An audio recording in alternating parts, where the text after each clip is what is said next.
Hola, mi nombre es José Roberto Rodríguez y es un gusto compartir contigo. Lección número 6, titulada ¿Cómo hallar descanso en los lazos familiares? El texto bíblico base para el estudio de esta semana se encuentra en el libro de Segunda de Pedro, capítulo 3, versos 17 y 18. En los cuales leemos lo siguiente: Así que vosotros, oh amados, sabiéndolo de antemano, guardaos, no sea que arrastrados por el error de los inicuos, caigáis de vuestra firmeza. Antes bien, creced en la gracia y el conocimiento de nuestro Señor y Salvador Jesucristo. A Él sea gloria ahora y hasta el día de la eternidad. Amén. El crecimiento es característico del verdadero Hijo de Dios, como lo es de todos los seres vivientes, pues ha encontrado una nueva vida en Cristo Jesús. Su meta es tener un carácter que se asemeje al carácter perfecto de su Señor y una mente que pueda pensar a semejanza de Cristo. Aspirar a crecer en todo en aquel que es la cabeza, esto es, Cristo. El cristiano puede anticipar en esta vida y en la de más allá un crecimiento ilimitado en carácter y en la comprensión de la voluntad y de los caminos de Dios. Siempre habrá profundidades ilimitadas de pensamiento y espíritu que Él podrá sondear, nuevas alturas que escalar, nuevas puertas de aventura y oportunidad que abrir. El ambiente familiar es el conjunto de relaciones que se establecen entre los miembros de la familia. Cada familia vive y participa en estas relaciones de una manera particular.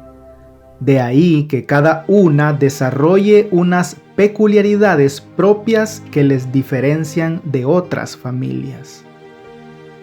Pero el ambiente familiar, sea como sea la familia, tiene unas funciones educativas y afectivas muy importantes. Las relaciones interpersonales influyen de manera positiva si el ambiente familiar es positivo y constructivo, propiciando el desarrollo adecuado de cada persona que lo compone. Aun y cuando las familias intenten reflejar el amor de Dios, resulta casi imposible que no se atraviese por relaciones familiares con episodios complicados y dolorosos. Pero hay que comprender que esto también es parte de nuestra naturaleza humana imperfecta. No existe la familia perfecta. Tampoco la relación familiar perfecta. Pero lo que sí puede existir es una familia que, a pesar de la imperfección de sus miembros, esté dispuesta a entregarle el control total del timón a aquel que es perfecto en todo. La importancia del trato familiar va a repercutir siempre en la vida social, primeramente en la etapa infantil, posteriormente la del adolescente y más adelante en la vida adulta. En esta semana repasaremos un ejemplo de esto en la vida y experiencia de José y sus lazos familiares.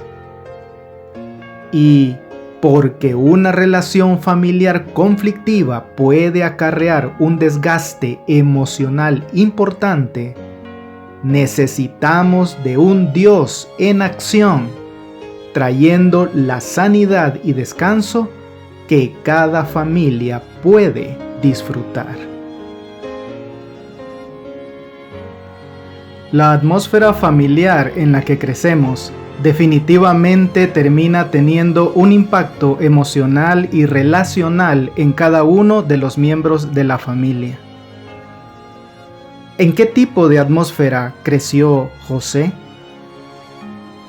La disfuncionalidad de su familia venía de tiempo atrás, ya que su bisabuela Sara, por ejemplo, al darse cuenta de su esterilidad, convenció a su esposo de allegarse a su sierva Agar para concebir un hijo. Más adelante, su abuelo Isaac trasladó la atención a su propia familia, proponiéndose favorecer a Esaú por sobre Jacob. Ya en su propia familia, José tuvo que ser testigo desde muy joven de aquel episodio acampando frente a Siquem. Génesis capítulo 34, versos 1 y 2.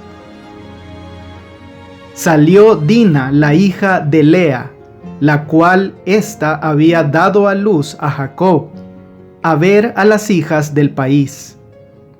Y la vio Siquem, hijo de Hamor Heveo, príncipe de aquella tierra, y la tomó, y se acostó con ella, y la deshonró. Cuando el padre del muchacho ofreció las correspondientes compensaciones económicas, Jacob debería haber asumido el liderazgo de su familia y haber evitado que sus hijos, Simeón y Leví, engañasen a Hamor y Siquem. Sin embargo, ellos tomaron la iniciativa y, basando su reproche no en la violación a su hermana, sino en las reglas que Dios había establecido sobre los matrimonios con hombres no circuncidados, fingieron acceder para al final, impulsados por la pasión de la venganza, terminar cometiendo un crimen horrible. Más tarde, el mismo Jacob añadiría más leña al fuego de las tensiones familiares, al mostrar su favoritismo hacia José con aquella túnica de colores. Simeón y Leví engañando y masacrando. Rubén, su hermano mayor, desafiando a Jacob al dormir con Bila, criada de Raquel. Judá, otro de sus hermanos, confundiendo a Tamar, su nuera, con una prostituta y concibiendo gemelos con ella. Una familia más disfuncional que esta no podía tener José. Pero aún así, nos damos cuenta de situaciones como la que encontramos en Hebreos capítulo 11, versos 20 al 22. Por la fe bendijo Isaac a Jacob y a Esaú respecto a cosas venideras. Por la fe Jacob al morir bendijo a cada uno de los hijos de José y adoró apoyado sobre el extremo de su bordón.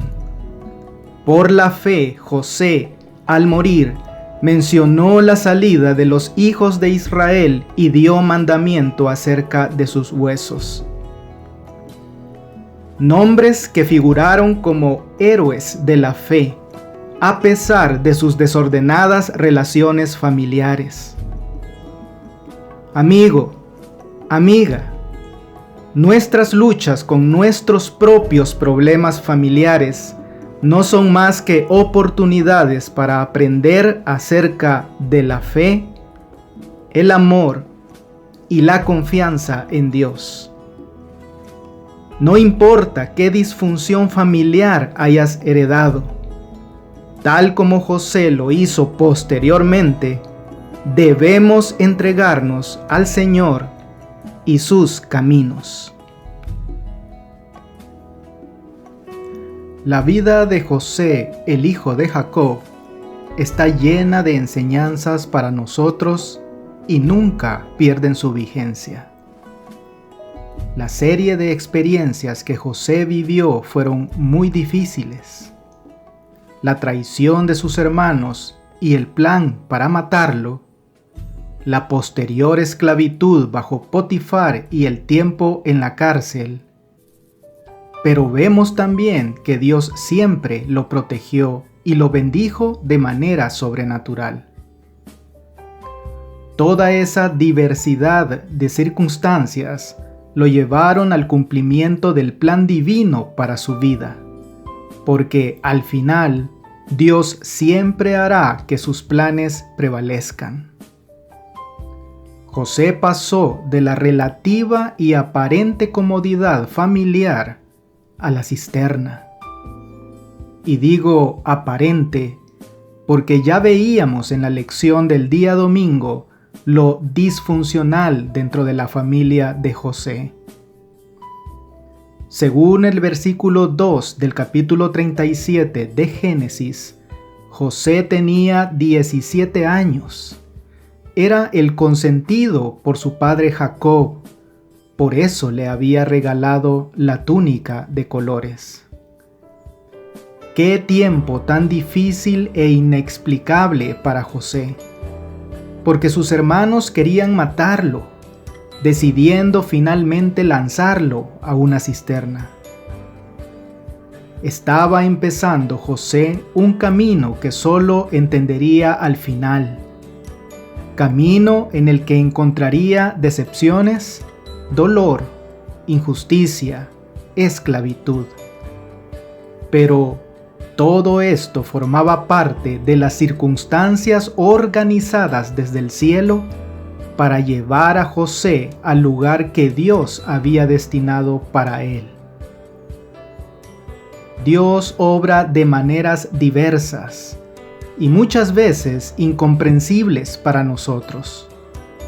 Por eso Pablo dijo en Romanos capítulo 11, verso 33, «Oh profundidad de las riquezas de la sabiduría y de la ciencia de Dios! Cuán insondables son sus juicios e inescrutables sus caminos». José comprendió perfectamente esto camino a Egipto, porque en su niñez se le había enseñado a amar y temer a Dios. Si bien sabemos que existe un compromiso corporativo para con Dios como iglesia, pueblo y familia, también es cierto que existe un compromiso personal. José lo entendió, porque a pesar de sus relaciones familiares conflictivas, tomó la decisión personal de seguir a Dios. En la declaración de Josué al final del versículo 15, capítulo 24, cuando dice, «Pero yo y mi casa serviremos a Jehová», Él no pregunta si van a servir o no. Él ordena escoger a quién servirán.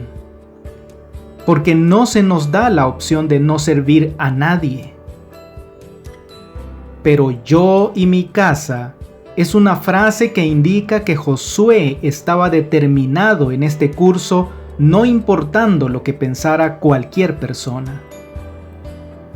Su relación con Dios no estaba basada en alguna persona, sino solo en el Señor. Y él serviría a Dios, no importando lo que los demás hicieran.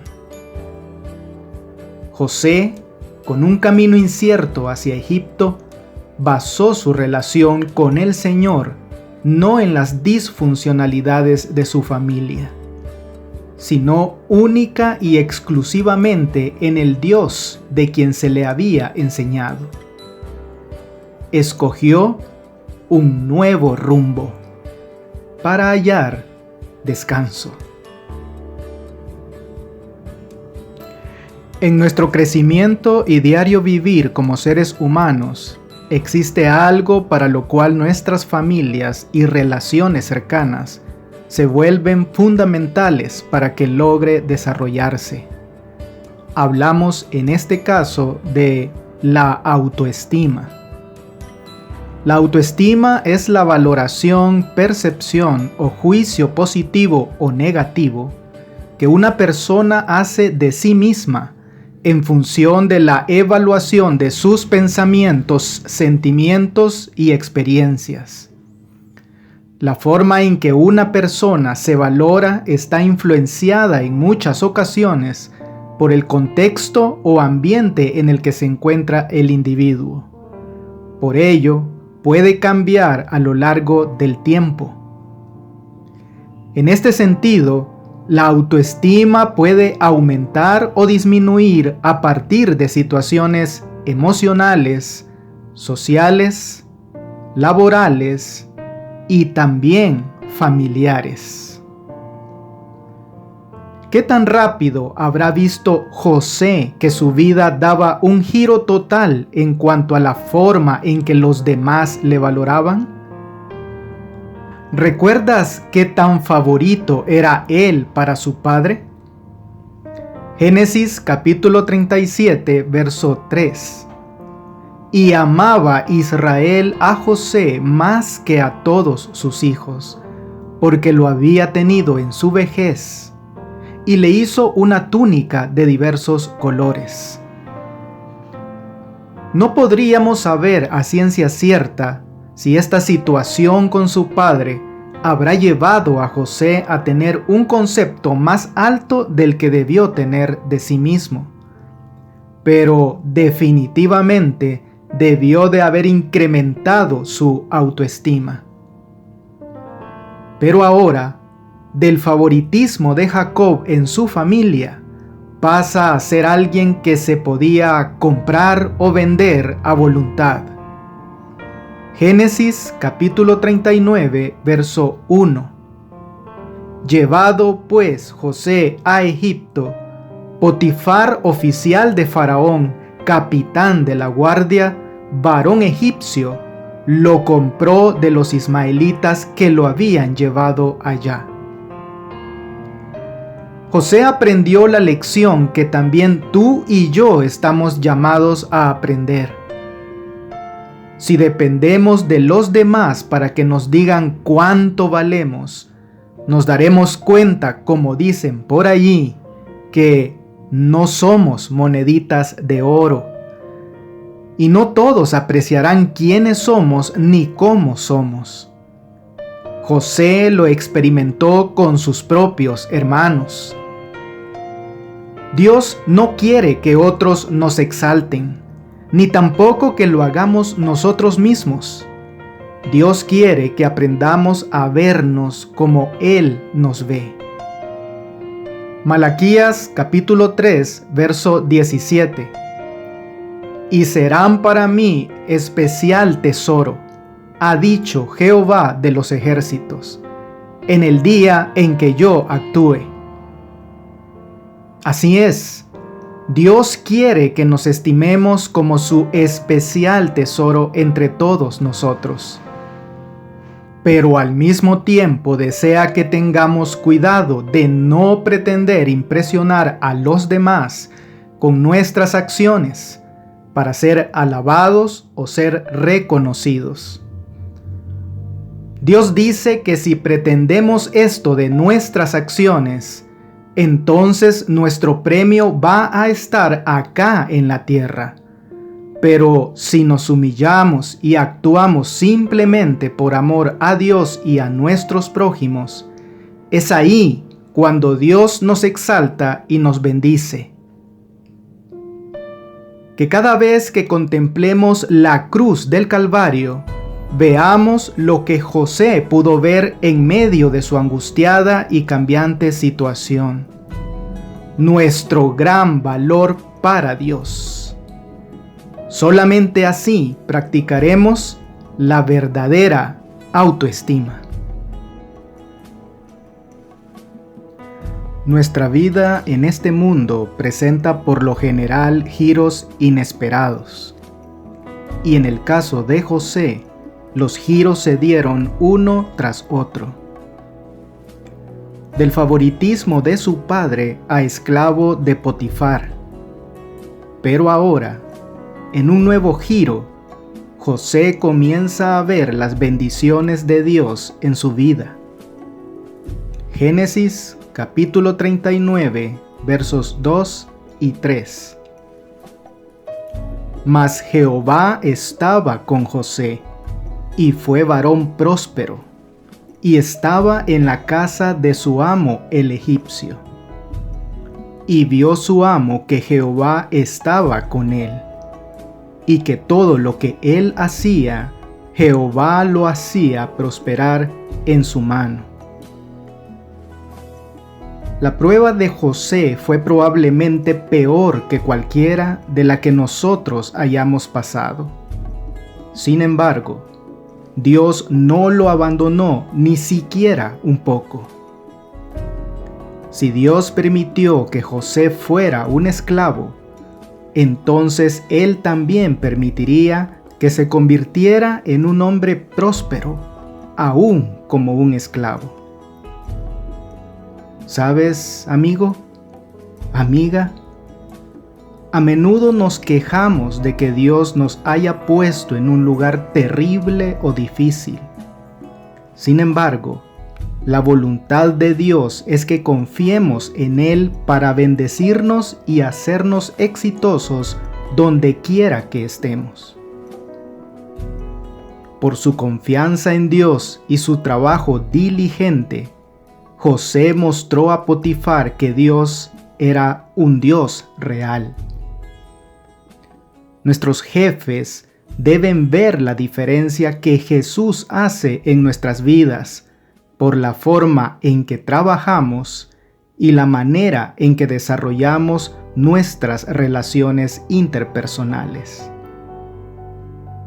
Hubiera sido muy fácil para José hacer lo que tan a menudo hacemos: tomar la posición de decir, olvídalo, ya que todo parecía tan mal siendo un esclavo. Pero José creía que Dios podía bendecirlo ahí donde estaba.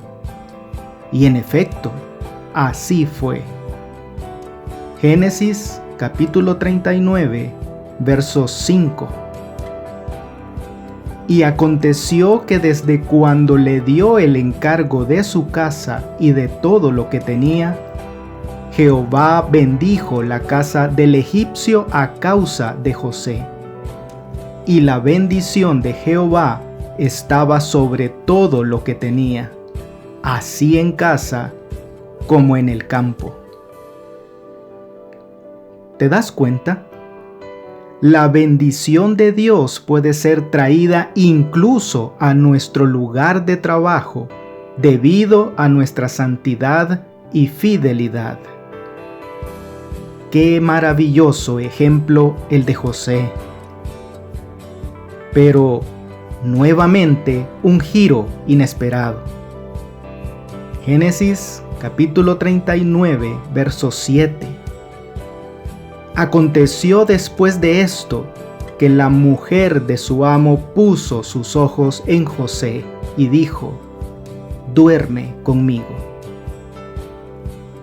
Y todos sabemos por el relato que sigue sobre la manera de enfrentar tan difícil situación por parte de José. Llamó al pecado por lo que era, refiriéndose a él como este gran mal y pecado contra Dios. ¿Acaso queremos llamar al pecado por otro nombre? Al orgullo lo llamamos la autoestima. A la gula le decimos la buena vida. Y a la codicia la llamamos tratar de salir adelante. La tentación a la que fue sometido José con la esposa de Potifar fue fuerte y atrevida. Y nos recuerda que cuando nos enfrentamos a fuertes tentaciones, otros han pasado por lo mismo. Satanás quiere que pienses que tu tentación es terriblemente única, que nadie que conoces puede entender lo que estás pasando. Pero recuerda, no os ha sobrevenido ninguna prueba que no sea humana. Como resultado de la falsa acusación por parte de la esposa de Potifar al huir José de sus insinuaciones e intentos de seducción, este hijo de Dios terminó injustamente en la cárcel. Génesis capítulo 39, versos 19 y 20. Y sucedió que cuando oyó el amo de José las palabras que su mujer le hablaba, diciendo: así me ha tratado tu siervo, se encendió su furor. Y tomó su amo a José y lo puso en la cárcel, donde estaban los presos del rey, y estuvo allí en la cárcel. Si este era el giro que la vida de José había dado, ¿qué explicación encontramos para lo que leemos en la primera parte del verso 21? Pero Jehová estaba con José. Claro que estaba con José. Tal parece que José fue condenado a una especie de cadena perpetua.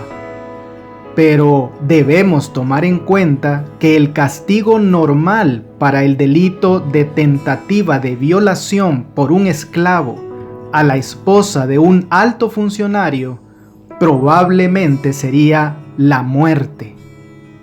Y en todo caso, José fue condenado a una pena misericordiosa. Quizá el furor de Potifar no se haya dirigido en contra de José, pero sí en contra de la mujer por haberle manipulado, poniéndolo en una situación donde, para no desprestigiarse, tenía que castigar al hombre que hacía que todo fuera bien en la casa. Injusto, ¿no es cierto? En esta tierra, el bien no siempre se recompensa y el mal no siempre se castiga de inmediato. Dios estaba con José y se lo hizo ver. Génesis capítulo 39, versos 22 y 23. Y el jefe de la cárcel entregó en mano de José el cuidado de todos los presos que había en aquella prisión. Todo lo que se hacía allí, él lo hacía. No necesitaba atender el jefe de la cárcel cosa alguna de las que estaban al cuidado de José, porque Jehová estaba con José, y lo que él hacía, Jehová lo prosperaba. En lugar de resistir y renunciar a Dios, el capítulo 40 de Génesis nos relata cómo José se dedicó a hacer contactos en la cárcel y a ofrecer su ayuda a los demás, como en el caso del jefe de los coperos y el jefe de los panaderos, a quienes acertadamente José les interpretó sus sueños asistido por el Espíritu de Dios.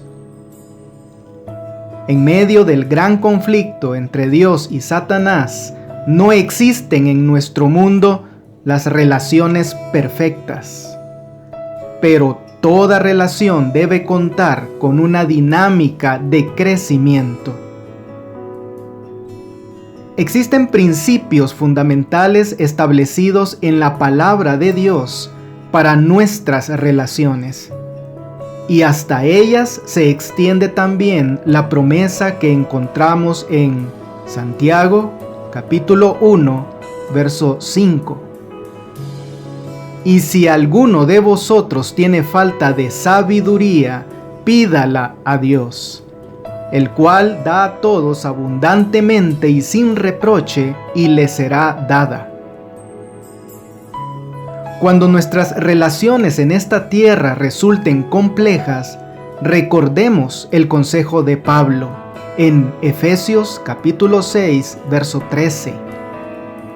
Por tanto, tomad toda la armadura de Dios, para que podáis resistir en el día malo, y habiendo acabado todo, estar firmes.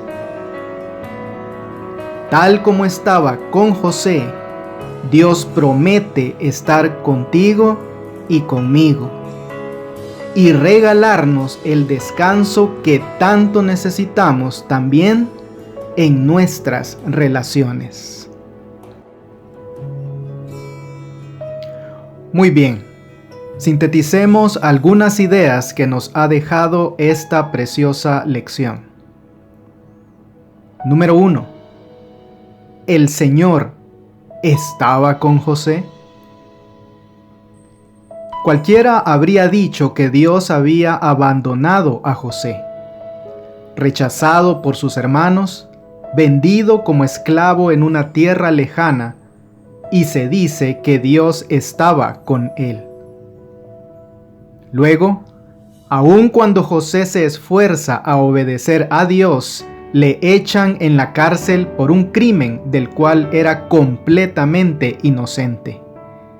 Y aún allí se dice que Dios estaba con él. ¿Acaso se trata de una broma de mal gusto? Posiblemente para ti y para mí nos podría resultar muy difícil atrevernos a decirle a alguien que estuviera sufriendo las cosas que José sufría, pero Dios está contigo. Pero el hecho de que Dios esté con alguien no siempre se manifiesta exactamente de la misma manera. Puedes estar sufriendo en tu vida hoy, pero Dios está contigo. Número 2. Todo en el tiempo de Dios. José tenía 17 años cuando fue vendido como esclavo.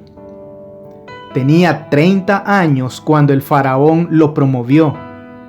Y había estado en prisión durante 2 años antes de eso. Por lo tanto, él estuvo en la casa de Potifar durante 11 años. Le tomó 11 años para que la medida completa de la bendición de Dios se realizara en su vida. Muchos pensamos que si el avance es de Dios, tiene que venir rápidamente. A veces es así, pero por lo normal no. Normalmente Dios permite que las cosas buenas se desarrollen lentamente. Si en tus relaciones interpersonales y familiares estás experimentando algún tipo de dificultades, recuerda que no existen relaciones perfectas. Y que solamente con Dios al timón de la nave, ésta podrá navegar por encima de las olas de problemas que puedan surgir. Y todo en el tiempo de Dios. Y número 3. ¿Cómo pues haríamos este gran mal? Muchas veces queremos negar los efectos nocivos que nuestro pecado tendrá, sobre todo para otros. Cuando nos fijamos en una ladera carbonizada y todo lo que queda son cenizas y ruinas, despreciamos a la persona negligente que provocó el incendio, ¿cierto? Pues el pecado no es menos destructivo. José sabía lo mucho que su pecado afectaría a los demás, pero al mismo tiempo sabía que su pecado era contra Dios. Quizá uno justificaría el pecado contra otra persona que nos ha hecho mal, pero ¿cómo podemos pecar contra Dios? David refleja el corazón de esto mismo en su oración de arrepentimiento al decir en Salmos 51:4, contra ti solo he pecado y he hecho lo malo delante de tus ojos. Amigo y amiga, la pluma inspirada nos termina recordando que José caminó con Dios. No permitió que se lo desviara de la senda de la justicia para desobedecer la ley de Dios, ni con halagos ni con amenazas. Su dominio propio y su paciencia en la adversidad y su inalterable fidelidad han quedado registrados para beneficio de todos los que habrán de venir más tarde sobre la tierra. Que Dios te bendiga. No olvides apoyar este ministerio suscribiéndote a mi canal de YouTube. Con esto tendrás acceso a un video resumen completamente ilustrado y animado de la lección de escuela sabática para adultos al inicio de cada semana. Espero tus likes y tus comentarios de la lección. Bendiciones.